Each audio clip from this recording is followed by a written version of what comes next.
ndugu zangu. Tunakubaliana? Si tulikubaliana mambo ni bottom up.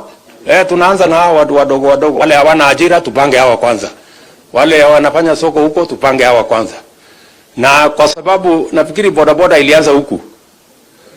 Ndio? So Busia ilianza hapa Busia. Sasa tumekubaliana vile vile tuko na mpango ya watu yangu ya bodaboda.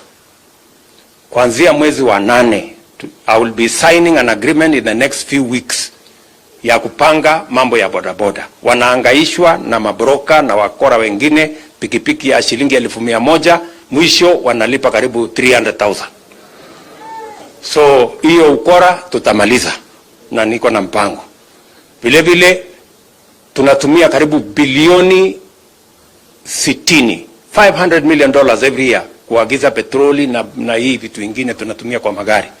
Tunataka kuhamisha kwanza bodaboda, badala ya kutumia petroli tunataka kutengeneza, na tutawapatia hii bodaboda ambaye haitumii petroli, tunacharge hapo, alafu unaendesha biashara yako, unapunguza gharama ya kuweka petroli, unaweka ile pesa nyingine kwa mfuko, unasonga mbele.